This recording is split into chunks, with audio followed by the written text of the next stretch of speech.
The encounter. The intergalactic market was alive with noise. Strange smells of alien spices and burning machinery filled the air as traders haggled over goods.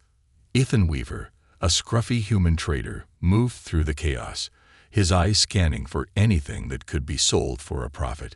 His old spaceship, the Odyssey, was in dire need of repairs, and every credit counted.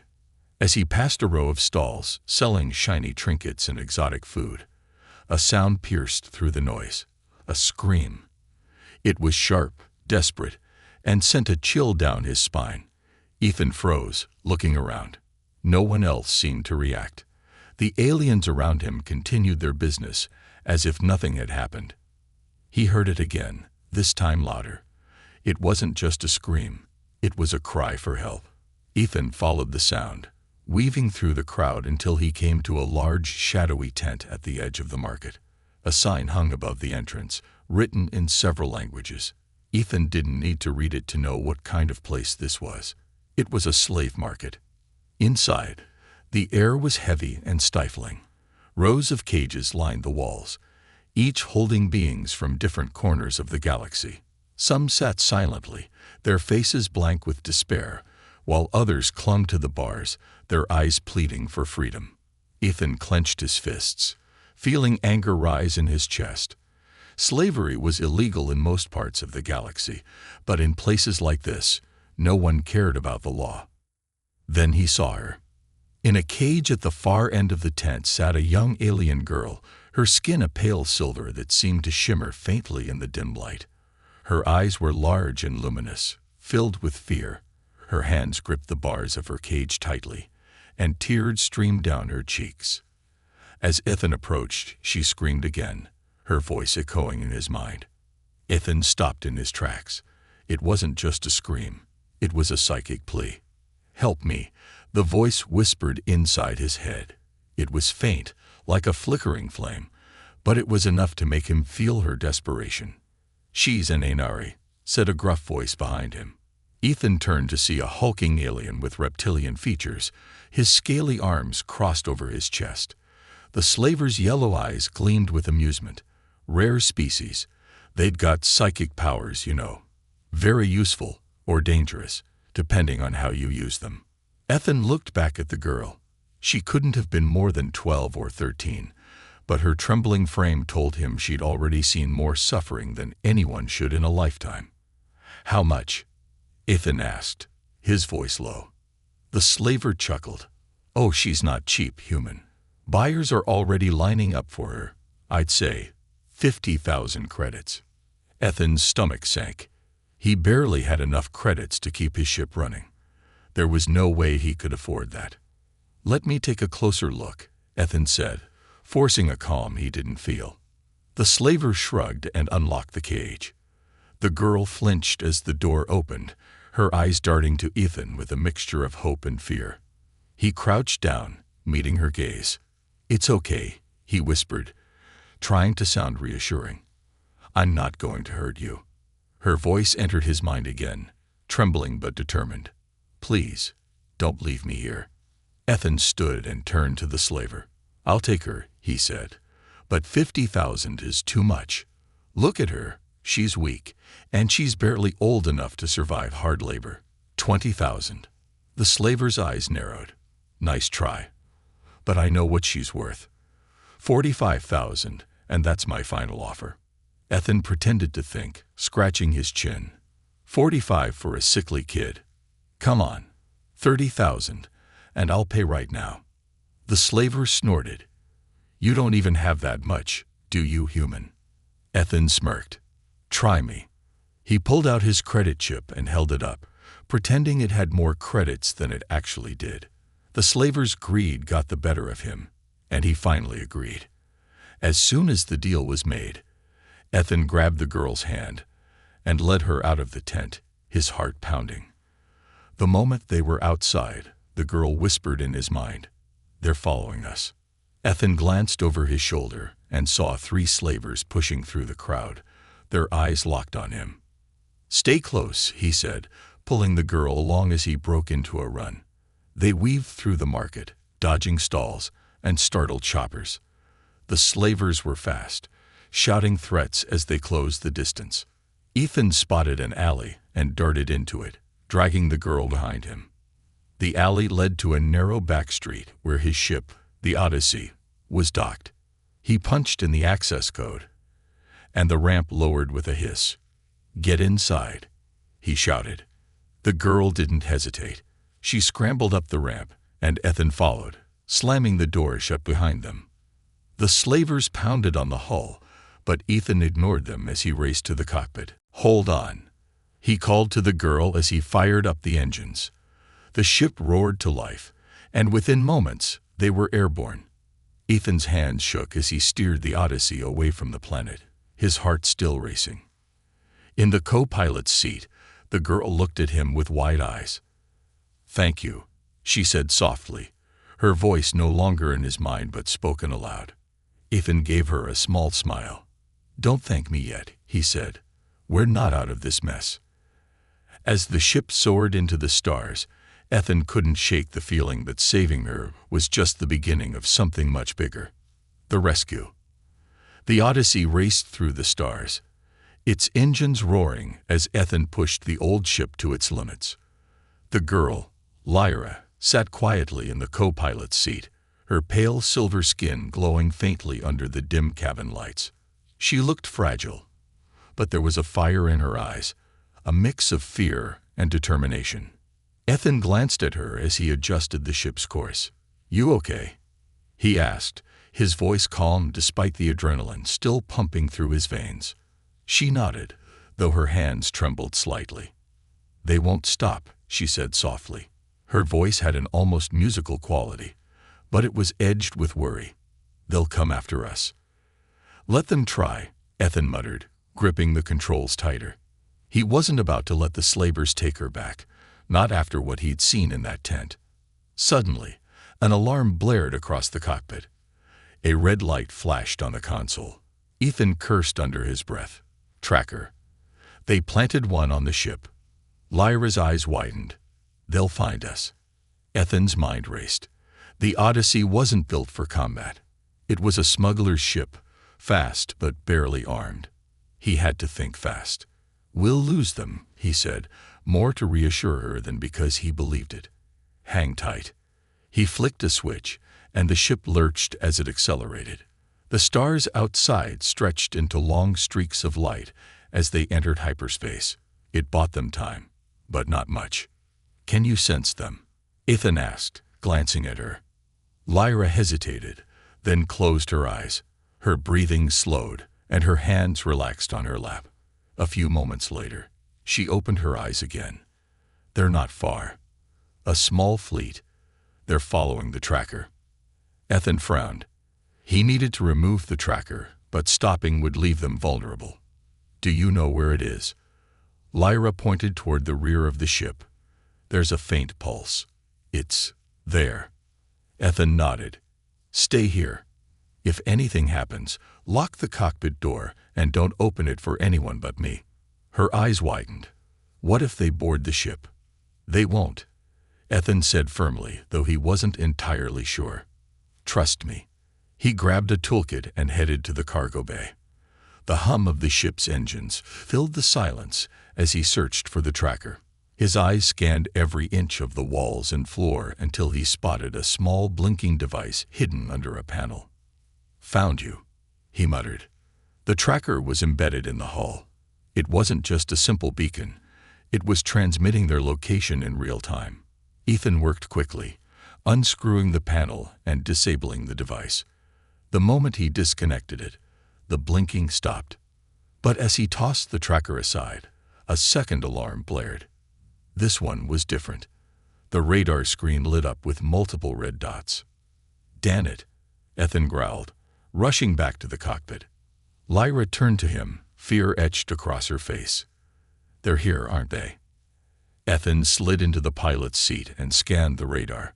3 ships, all larger and faster than the Odyssey, were closing in fast.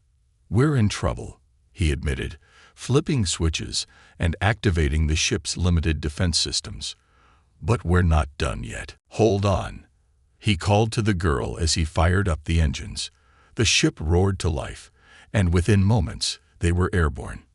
Ethan's hands shook as he steered the Odyssey away from the planet, his heart still racing. In the co-pilot's seat, the girl looked at him with wide eyes. "Thank you," she said softly, her voice no longer in his mind but spoken aloud. Ethan gave her a small smile. "Don't thank me yet," he said. "We're not out of this mess."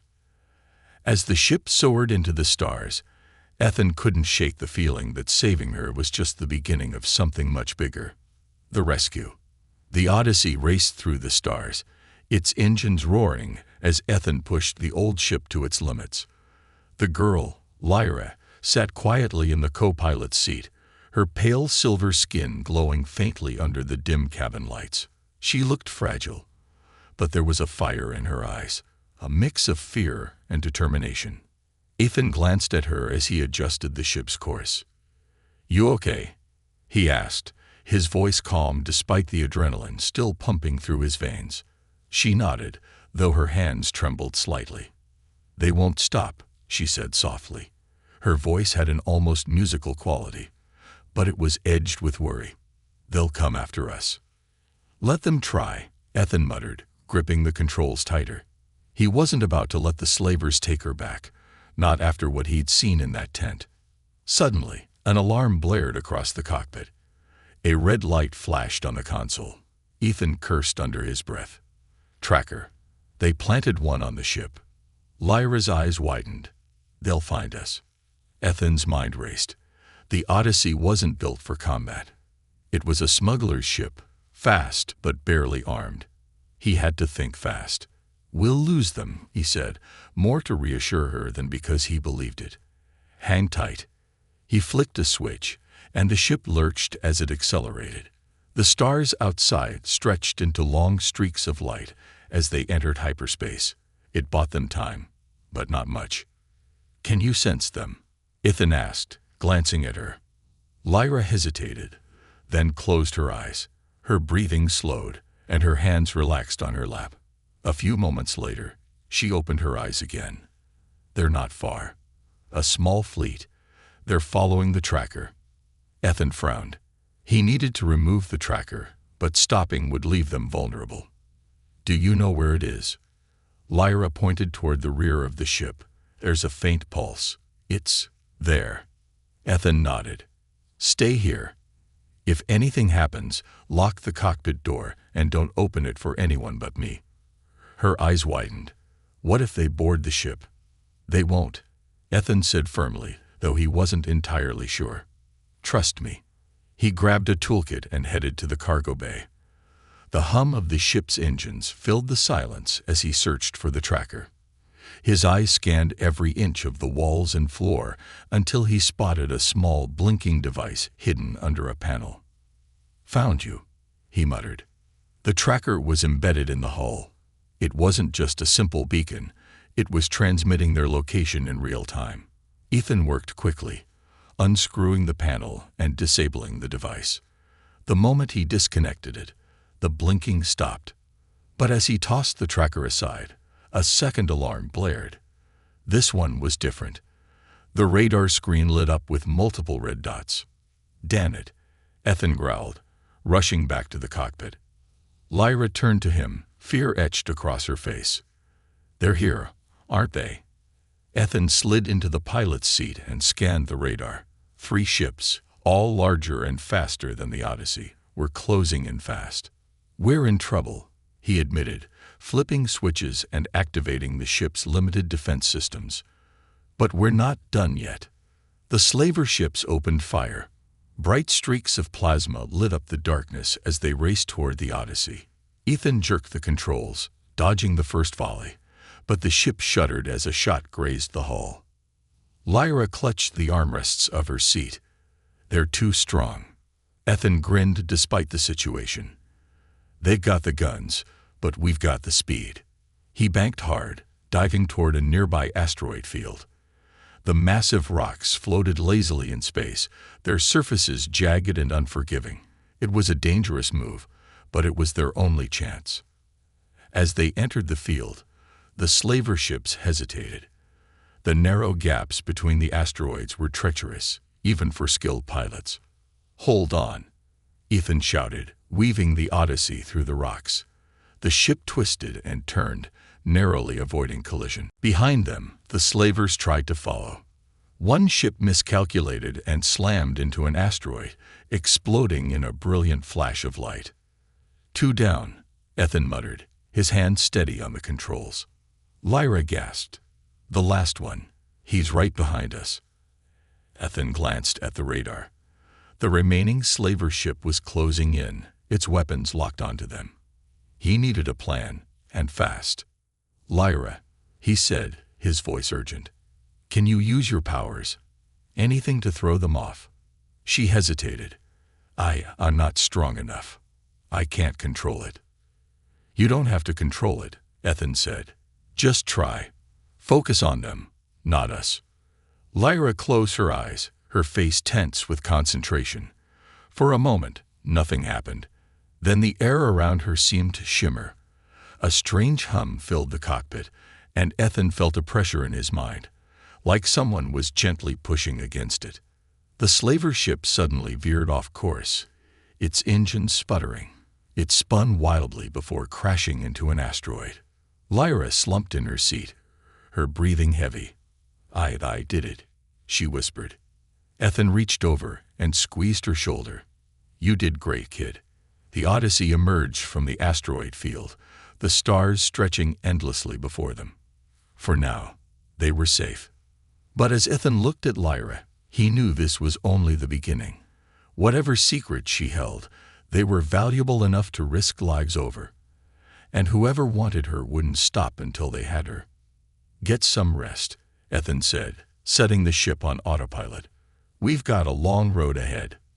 Lyra nodded, her eyes heavy with exhaustion. As she drifted off, Ethan stared out at the stars, his mind racing. He didn't know what he'd gotten himself into, but one thing was clear: he wasn't going to let her down. The chase. The stars outside the Odyssey seemed to stretch into infinity, the vastness of space swallowing them whole. Ethan sat in the cockpit, his eyes darting between the star maps and the view of the galaxy ahead. Lyra was asleep in the co-pilot's seat, her head resting against the window as the ship coasted through the emptiness. It had been a long and exhausting day, but Ethan knew the real danger had only just begun. As the hours passed, the quiet of space became unsettling. The gentle hum of the Odyssey's engines was the only sound, broken only by the occasional beep of the ship's sensors. But Ethan couldn't shake the feeling that they weren't alone. "Lyra," Ethan whispered softly, glancing at her sleeping form. "We can't run forever." Her eyes flickered open, and she turned to him, her gaze still foggy from sleep. "I know," she whispered, her voice hoarse. "They'll keep coming." Ethan frowned. "We can't outrun a fleet for long. We need to figure out where we're going." Lyra looked out the window, her eyes narrowing, as if she could sense something beyond the stars. "There's a place," she said softly, her voice laced with hesitation. "A hidden world. The NRA, we used to have a refuge there.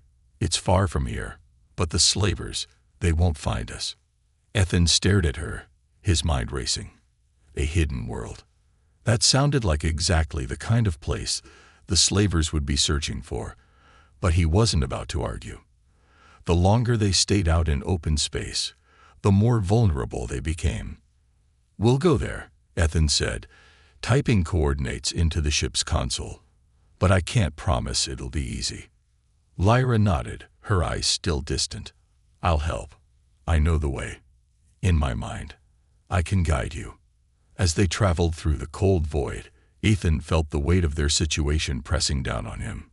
He wasn't a hero. He was just a trader trying to survive. But the more he thought about Lyra and her people, the more he realized this wasn't about profit anymore. This was about something bigger. Hours later, the calm of space was shattered by a sudden, sharp beep from the ship's radar. Ethan's heart skipped a beat. He turned to the console, his eyes scanning the screen. "Damn it," he muttered under his breath.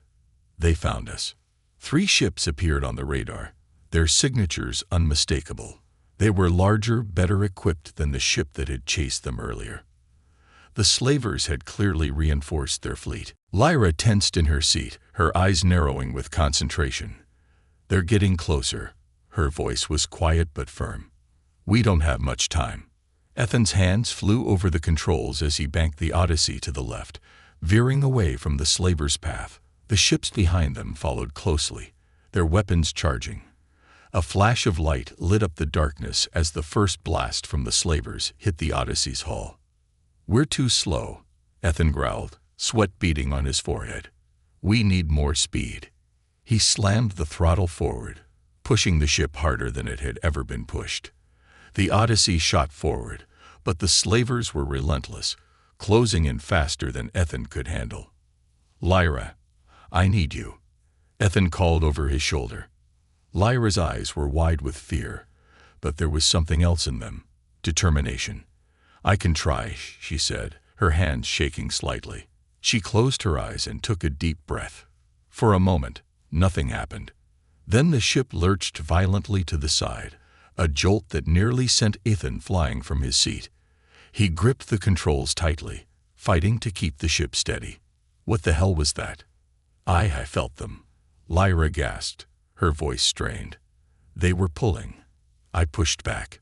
"But it's not enough." Ethan's mind raced as he looked at the radar. The slaver ships were almost on top of them. They couldn't outrun them for much longer. "Lyra, we need something big. You've got to stop them." Lyra's face was pale, her features tight with concentration. "I can't," she whispered, but her voice was shaking, as if the very idea of failure was too much to bear. "Do it," Ethan urged, "whatever it takes." The Odyssey lurched again. But this time, the effect was different. Ethan could feel it. A pulse, like a wave of energy surging through the ship. He glanced at the radar. The slaver ships were now swerving erratically, as if caught in a powerful current. One of the ships was even starting to spin uncontrollably. "Keep it up, Lyra," Ethan shouted, grinning in disbelief.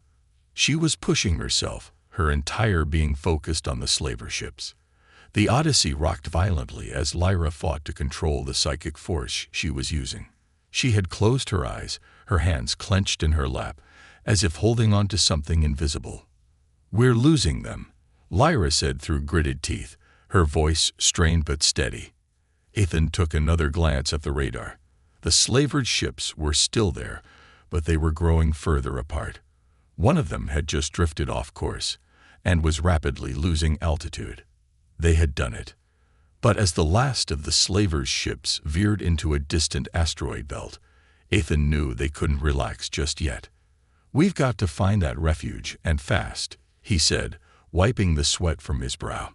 Lyra nodded, her face pale and exhausted. She had given everything she had. She couldn't hold on much longer, but Ethan knew they had no other choice. The slavers weren't done. With the radar finally clear of threats, Ethan guided the Odyssey back on course. "We're almost there, Lyra," he said softly. "We'll make it." But deep down, he knew this was just the beginning. Whatever dangers lay ahead on that hidden world, Ethan wasn't sure if he and Lyra would be able to survive them. The chase was far from over. The secret weapon. The stars outside the Odyssey blurred as they cut through the blackness of space. The asteroid field had finally faded into the distance, and the ship's engines hummed with a steady rhythm. Ethan allowed himself a moment of relief, but he knew better than to relax. Lyra, still silent beside him, seemed deep in thought, her eyes distant, unfocused. It had been a taxing journey so far, but the hardest part was yet to come. "Lyra," Ethan said, breaking the quiet. "Tell me more about this refuge of yours. The Anari haven't had a safe place for years." She turned her gaze toward him, her large, glowing eyes reflecting a sadness that Ethan had seen too many times in people who'd lost everything. "The refuge, it's not just a place. It's a memory, something we built before our kind was hunted to the brink of extinction," she began, her voice soft but laced with an almost haunting undertone. We once had a great network, a psychic network that connected the minds of every Ainari. It made us stronger, united. But the warlords, the slavers, they wanted to control it. They couldn't, so they destroyed us instead. Ethan frowned, his grip tightening on the controls. So, this refuge, it's not just a place for safety. It's a part of something bigger, something more dangerous. Lyra nodded slowly. Yes, it's where the core of the Ainari psychic network was housed. If it's still there, it's not just a refuge, it's a weapon. Ethan's heart skipped a beat. A weapon. Not a weapon in the traditional sense. Lyra clarified, her voice quiet, almost as if speaking the words would make them real. It's an energy field, a concentration of psychic power so strong that whoever controls it can control minds, entire populations, even entire planets.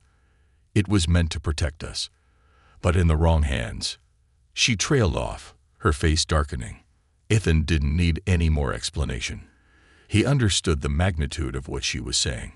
If the slavers found this place, if they discovered the weapon, there was no telling what kind of havoc they could rake across the galaxy. Ethan had to get to the refuge first, and he had to make sure the weapon stayed out of the wrong hands, no matter what. "How do we get there?" he asked. Lyra hesitated, her fingers nervously playing with the fabric of her sleeve. "It's not easy to find. The coordinates, they were scattered when we had to flee. Only a few Ainari know the way. And I'm one of them. But..." She looked at him, her eyes filled with uncertainty. "I can't get there alone. I need you." Ethan raised an eyebrow. "You need me? I'm just a trader. What could I possibly help you with?" Lyra's gaze softened. "You can help me navigate. The Ainari, we have a connection with the stars. There are certain hidden markers in the sky that guide us, but I can't do it without someone to fly the ship. Someone who knows how to handle themselves in dangerous situations." Ethan was quiet for a moment, his mind working through the possibilities. He hadn't signed up for this. He was supposed to be out here, making a living on the edge of the galaxy, not running from slavers or trying to keep an ancient psychic weapon out of their hands. But as he looked at Lyra, his heart told him something different. "You've got me," he said, his voice steady, though he knew he was taking on more than he could handle. "Let's get to this refuge." Lyra smiled faintly, grateful for his words, but the weight of what they were about to do hung heavily in the air. There was no going back. Ethan wasn't sure if they'd make it, but one thing was certain: they had to try. The next few hours passed in a blur of silence and careful navigation as Lyra guided Ethan toward the coordinates of the Ainari refuge. She was quiet, lost in concentration as she reached out with her mind, searching for the hidden markers in the stars. Ethan, for his part, focused on keeping the Odyssey steady, his eyes flicking between the ship's controls and the star maps Lyra provided. The journey was long, but the constant threat of the slavers following them kept him sharp. "We're close," Lyra finally said, her voice a whisper in the quiet cabin. "I can feel it." Ethan didn't ask her how she knew. He had learned to trust her instincts, even if they were born from a power he couldn't fully comprehend. He glanced at the display once again and noticed something. "Wait a second," he muttered. "There's a distortion in the system, a gravimetric anomaly." Lyra's eyes widened. "It's a hidden field. They used it to protect the refuge from outsiders. Only those who know how to navigate through it can find it." Ethan's hand hovered over the controls, his pulse quickening. "And you can guide me through it?" "I can," Lyra said, her voice a mixture of certainty and fear. "But I need you to trust me. If we make one wrong move, we could get caught in the field. It's dangerous." Ethan swallowed hard but nodded. "I'm ready." Lyra closed her eyes and took a deep breath. "Hold steady. I'll guide you." For a few minutes, the only sound was the hum of the engines as Ethan followed Lyra's direction, his hands carefully adjusting the ship's course. Then, without warning, the Odyssey lurched forward. "Hold on," Ethan shouted as the ship suddenly accelerated, the stars blurring into streaks of light. A swirling vortex of energy appeared in front of them, a swirling mass of light and shadow that seemed to pulse with a life of its own. Ethan clenched his teeth, his hands gripping the controls tightly. The ship bucked and swerved, the space around them warping in ways that defied logic. The vortex seemed alive, as though it was trying to swallow them whole. Lyra's voice was barely audible over the chaos. "Keep flying. Don't stop. We're almost there," she urged. Ethan's heart raced as the Odyssey flew straight into the heart of the anomaly, the ship trembling under the immense pressure. But with Lyra's guidance, they found their way through the twisting space-time distortion, the vortex opening like a door to another world. And then, just as suddenly as it had begun, the turbulence stopped. The Odyssey emerged into calm space, the stars once again sparkling peacefully in the black void. "We made it," Lyra whispered, her voice barely audible. Ethan let out a breath he hadn't realized he'd been holding. He looked out the viewport, his eyes widening at what lay before them. The refuge was no longer a distant memory or a fading dream. It was real, standing before them, hidden deep in the folds of space, and Lyra's past, as well as the fate of countless lives, was waiting for them inside. But as Ethan guided the Odyssey toward the planet, he couldn't shake the feeling that they were walking right into the heart of the storm. The slavers wouldn't give up easily, and they would do anything to get what they wanted. The real fight was just beginning. The betrayal. The Odyssey glided silently through space, the soft hum of its engines the only sound filling the cockpit. Lyra sat in the co-pilot's seat, her fingers resting lightly on the controls, though her thoughts seemed far away, lost in the vastness of space. Ethan, sitting at the helm, couldn't shake the feeling that something wasn't right. It was the quiet that unsettled him, the eerie calm before the storm. "Lyra," Ethan said after a long stretch of silence, "how close are we to the refuge? Can you sense it?" She blinked and turned her gaze to him, her eyes still distant. "It's close. We're almost there." But there was a hesitation in her voice, a faint flicker of doubt that made Ethan uneasy. He glanced out the viewport, where the stars were beginning to blur, signaling they were near a cluster of asteroids that marked the last stretch before reaching the hidden world. As the ship neared the destination, Ethan felt the tension mounting. They had traveled for days, evading the slavers, but he knew it was only a matter of time before they caught up. And despite their victory in the asteroid field, he couldn't shake the nagging thought that Lyra's past was far more complicated than she had let on. The Anari were powerful, but they were also hunted, and their psychic network had the potential to be as dangerous as it was protective. "We'll need to be careful," Ethan said, his voice steady, though his mind raced with thoughts of what lay ahead. "Once we reach the refuge, there's no turning back." Lyra nodded slowly, her eyes unreadable. "I know," she said quietly. It wasn't just the slavers that concerned him anymore. The deeper they ventured into the unknown, the more Ethan felt like they were being pulled into something far larger and far more dangerous than either of them could comprehend. As they entered the dense asteroid field, the Odyssey's systems began to blink with warnings. Ethan's hands flew across the controls as the ship swerved to avoid a large boulder that appeared out of nowhere. His pulse quickened as the narrow passageway between the rocks grew tighter, but he knew they were close, too close to stop now. Then, unexpectedly, a voice crackled through the ship's comm system, its tone icy and sharp. "Ethan, this is Captain Mira. You've been evading us long enough." Ethan's stomach dropped, and his heart skipped a beat. Captain Mira. His old friend from the smuggling runs. What was she doing here? "Captain Mira," Ethan said cautiously, "what are you doing here?" "We're just passing through. I thought you were off-world." There was a pause before Mira's voice came back, colder than before. "I should have known you'd be involved in something dangerous. You've been running from the slavers for too long, Ethan. But now I see why. You're involved in something far bigger than you realize, and I can't let you walk into it alone. Lyra's not what she seems." Ethan's blood ran cold. "What do you mean?" Lyra's face turned pale, her eyes flickering with a mix of fear and anger. She knows about me, doesn't she? Captain Mira's voice crackled again, but this time it held a different tone, a tone of finality. She does. And I'm afraid, Ethan, that I can't let you take her to the refuge. I've been hired to ensure that the Ainari's secrets stay buried. You've made a deal with a dangerous fugitive, and I'm not going to let you put everyone at risk.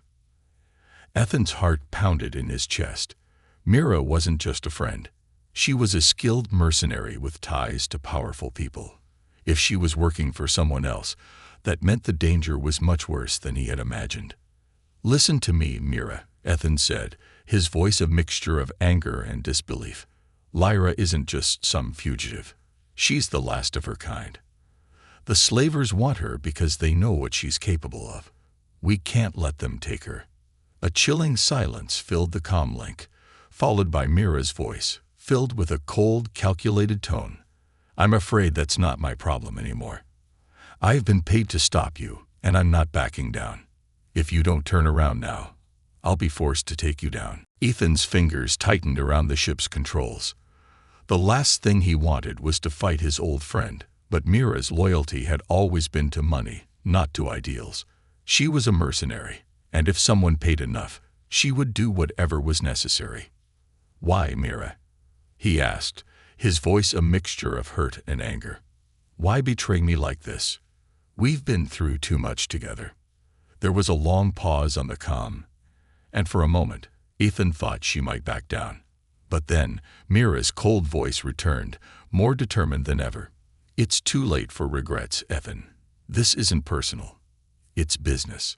Ethan felt his heart sink. He glanced at Lyra, who was staring at the comm panel, her face pale. We need to leave now, he said, his voice urgent. Lyra shook her head. It's too late, Ethan. They've already found us. Ethan knew she was right. Mira wasn't alone. She had a team, probably more mercenaries or slavers, waiting to board the Odyssey. If they didn't act fast, they'd be trapped. Brace yourself, Ethan said, his voice steady but his pulse quickening. He slammed the controls, sending the Odyssey into a sharp turn, narrowly avoiding Mira's incoming fire. The ship rocked violently, the shields flaring as they took a hit. Where do we go now? Lyra asked, her voice tinged with panic. Ethan's mind raced. He couldn't just outrun Mira and her team. He needed a place to hide, somewhere he could regroup and figure out what to do next. But the asteroid field was their best chance. It was a maze of rocks and debris, a perfect place to lose a pursuer. He didn't hesitate. We're heading straight for the field. Hold on. The Odyssey plunged into the asteroid field, the ship weaving through the rocks at breakneck speed. Behind them, Mira's ship followed, her weapons charging for another attack. Ethan's fingers danced across the controls, trying to keep ahead, but the feeling of betrayal weighed heavily on him. Mira wasn't just his old friend. She was a skilled adversary, and now she was their biggest threat. We need to get to the refuge, Lyra said urgently. If we don't, the slavers will have everything. Ethan gritted his teeth. We're not giving up, he said, determination flooding his veins. We'll make it. I won't let them win. But even as he said the words, he knew things were about to get a lot worse. The revelation. The Odyssey rocked violently as it twisted through the asteroid field, the ship's engines screaming in protest as Ethan pushed the ship to its limits. Mira's ship followed closely behind, the mercenary captain showing no signs of relenting. Ethan's hands gripped the controls so tightly his knuckles turned white, and his mind raced with thoughts of escape. But even as he evaded Mira's attacks, there was a gnawing feeling in the pit of his stomach that told him this wasn't just about surviving the chase. Lyra sat in the co-pilot's seat, her hands clenched in her lap as she tried to block out the mounting tension. Her once calm expression was now filled with dread, as if a storm was raging inside her mind. Every time Mira's ship fired, the shockwaves rattled her, pushing her psychic abilities to their breaking point. But she remained silent, knowing that she couldn't afford to lose control. Ethan glanced at her, his voice low and urgent. Lyra, I need you. If we're going to make it out of here, we need to get to the refuge now. Do you know the way?" Lyra's eyes met his, and for a moment there was a flicker of something, an emotion too complex to understand, too heavy to put into words. She nodded, but the look in her eyes wasn't one of certainty. It was a look that said she was afraid, not of the danger they faced, but of what they were about to uncover. "We're close," she said, her voice trembling. "But you need to understand, Ethan. The refuge, it's not just a place. It's a key to something much more powerful." Ethan's mind raced. He had known from the start that there was more to Lyra's past than she had let on, but hearing her speak of it now, in such a serious tone, only deepened the mystery. "What do you mean?" Ethan asked, trying to keep his voice calm as he maneuvered the ship through a narrow gap between two massive asteroids. Lyra closed her eyes, her fingers gently pressing against her temples. "The Anari weren't just an advanced species. We weren't just powerful because of our psychic abilities. We were the custodians of a secret that could change everything, if it's unlocked. The refuge is where it all began." Ethan's pulse quickened. "What secret? What's in the refuge?" Lyra opened her eyes and stared straight ahead, as if seeing something beyond the stars. "The Anari created a network of minds, a collective consciousness that spanned the galaxy. We were connected to each other through thought, through power. It was meant to be a force for peace, for unity, to guide the galaxy toward a future without war, without suffering." Ethan's hands tightened on the controls, his mind struggling to comprehend what she was saying. A network of minds. That sounds insane. How could something like that exist? Lyra's eyes darkened. "It's real, Ethan. The power that flowed through our minds, it wasn't just a connection. It was a conduit for something far older, something far more dangerous." Ethan's heart skipped a beat. "What are you saying? Are you saying the Anari weren't just protecting themselves? They were hiding something?" Lyra nodded slowly. "Yes, the Anari weren't the creators of this power. We were merely its guardians. It was a power that existed long before us, a power that had the potential to reshape the galaxy, to control entire civilizations. It's a weapon, one that can either protect or destroy everything." Ethan's mind was spinning, but there was one thing he knew for sure. "The slavers want this power, don't they?" Lyra's gaze hardened. "They don't just want it. They want to use it. And they've been hunting us for years, trying to unlock the secrets of the network. If they get their hands on it, they'll have the means to control every mind, every planet. They won't just rule the galaxy. They'll break it." Ethan felt a chill crawl up his spine. And that's what they were after all along. The weapon. The power inside the refuge. Lyra's expression became grim. "Yes, and if we don't stop them, if we don't reach the refuge first." Her words trailed off, but the meaning was clear. If the slavers reached the refuge, they would unlock the weapon and unleash chaos on a scale never before seen. Ethan's thoughts raced, but he couldn't afford to dwell on the terrifying possibilities. They needed to move, fast. "We're almost there," he said, his voice tight. "I'll get us through this. We can't let them win." Lyra looked at him, her expression a mixture of fear and resolve. "Ethan, the refuge isn't just a place. It's a mind. The living, breathing mind. And once we get there, everything changes." Ethan didn't fully understand what she meant, but there was no time to ask more questions. Mira's ship was closing in, and the asteroid field they were navigating through was becoming increasingly treacherous. "Hang on," Ethan shouted as he veered the Odyssey sharply to the left, narrowly avoiding a massive asteroid that appeared out of nowhere. Mira's ship fired again, but this time, Ethan was ready. He juked the ship to the right, sending Mira's blast careening into the rock instead. The Odyssey shot through the gap in the asteroid field, the stars ahead opening up like a path to salvation. "We're almost there," Lyra said softly, her voice filled with a strange mixture of relief and dread. The moment the Odyssey cleared the asteroid field, they saw it, an uncharted planet, glowing with an ethereal light.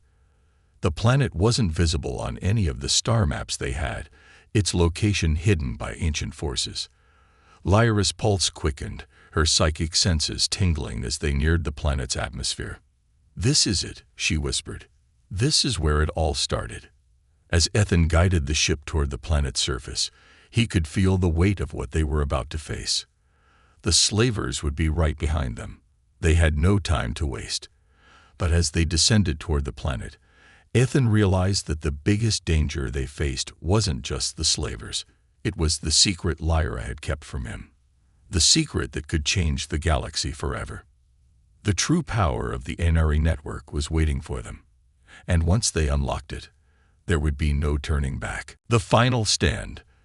The Odyssey dropped out of the shadows of the asteroid field, descending toward the uncharted planet below. Lyra sat stiffly beside Ethan, her eyes wide with a mixture of awe and fear. The planet's surface, visible through the viewport, seemed almost unreal. It was alive with energy, undulating waves of light that flickered across the planet's surface like living veins of electricity. It was beautiful and terrifying. Ethan's fingers tightened on the controls as the ship's descent grew steeper. He could feel the weight of what they were about to do pressing down on him. The refuge wasn't just a hidden world. It was the heart of something far older and far more powerful than either he or Lyra had realized. And the slavers weren't far behind. He could feel the heavy presence of their ships looming in space, closing in with every passing moment. "We're almost there," Ethan muttered under his breath. But even as he said it, a pit formed in his stomach. The storm was about to break, and they were at the eye of it. "Lyra," he said, his voice low, "we have to act fast.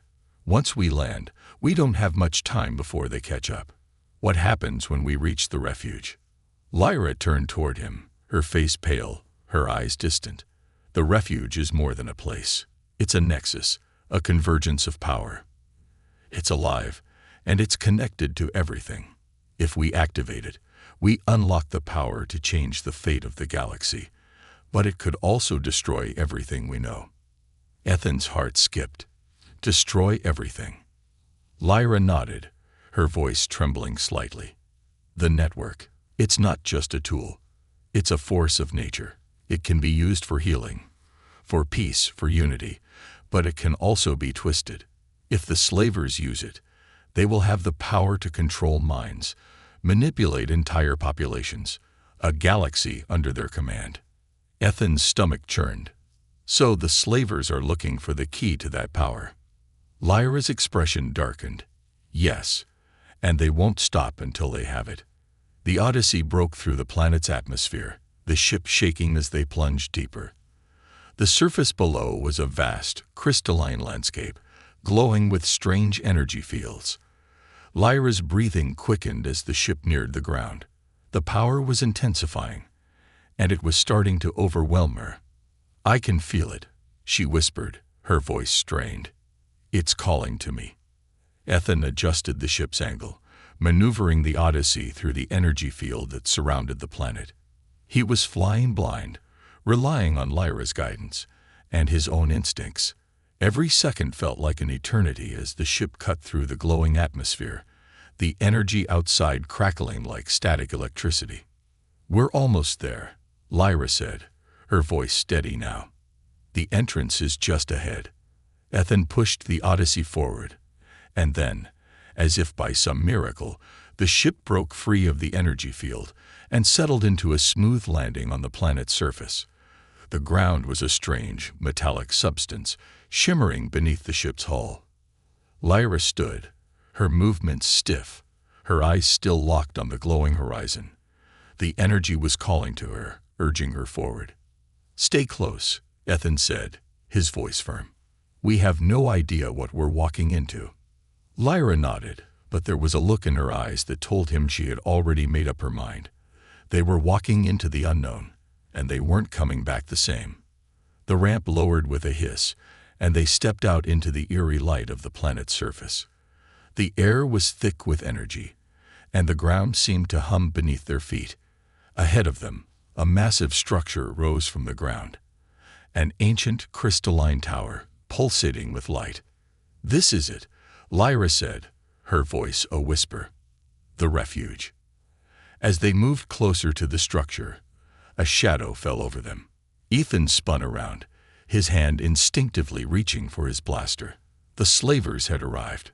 A sleek black ship descended from the sky, landing just behind them. The doors slid open, and a figure stepped out. A tall, imposing man with sharp features and cold eyes. He wore the insignia of the Slaver King, a symbol that sent a chill down Ethan's spine. This was the man who had been hunting them all along. "You made it just in time," the Slaver King said, his voice dripping with mockery. "You brought me exactly what I needed." Ethan's fingers tightened around the blaster. "You won't get away with this." The Slaver King smiled cruelly. "Oh, I already have." He raised his hand, and behind him, a group of heavily armed slavers emerged from the ship. "You've led us straight to the heart of the Ainari's power. The network is mine to control now." Lyra stepped forward, her eyes locked on the Slaver King. "You don't understand what you're dealing with," she said, her voice shaking with both fear and defiance. "The power you seek, it's not just a tool. It's a force of nature. If you unlock it, it will consume you." The Slaver King chuckled darkly. "I'm not afraid of a little power, girl. I control everything now. You're just a pawn." Lyra's eyes flared with psychic energy. Ethan felt the pressure building in the air around them, a heavy force pressing down on his chest. Lyra's power was awakening, but it wasn't enough. The Slaver King had the upper hand. Ethan knew they had to act. Now, he turned and ran toward the crystal tower, his heart pounding in his chest. "Lyra, follow me," he shouted. Without hesitation, Lyra followed. As they reached the entrance of the tower, the ground shook violently. The slavers were right behind them. The crystal structure glowed brighter, its energy fields intensifying as they approached. Lyra reached out with her mind, connecting with the ancient consciousness that resided within the tower. She could feel the power, the raw, untapped energy. But it was unstable, wild, like a caged animal waiting to be unleashed. "Ethan, we have to activate it," Lyra cried. "Now." Ethan didn't hesitate. He slammed his hand onto the control panel, and the entire structure shuddered. The crystal tower hummed with life as the network awakened, its energy pouring through Lyra, flooding her mind with visions of the past and future. The Slaver King's voice rose in a scream of frustration as the power surged beyond his control. The ground beneath them cracked open, and the energy erupted in a blinding flash. Ethan felt a rush of power, of ancient knowledge flooding his mind. The network was awakening, and it wasn't just a weapon. It was a living entity, connected to every mind, every soul that had ever existed in the galaxy. Lyra's voice echoed in his mind. "It's too late for them, Ethan. They can't control it. No one can." The Slaver King tried to reach for the controls, but the power was beyond him. The energy engulfed him, and in an instant, he and his men were consumed, their bodies reduced to nothing more than a pile of ash. The light faded, and the world fell silent. Ethan stood, panting, his heart racing. The network had been unleashed, but it was still connected to Lyra. It was her choice now, whether to let it destroy everything or use it for good. Lyra turned to him, her face filled with both relief and sorrow. "It's done. The power is mine to control now. And I will protect it, Ethan. I'll make sure it's used for good." Ethan nodded, knowing that their journey was far from over. But as he looked at Lyra, the last of the Ainari, he knew that together they could change the galaxy, not with destruction, but with hope. The battle was won, but the real fight for the galaxy's future had only just begun.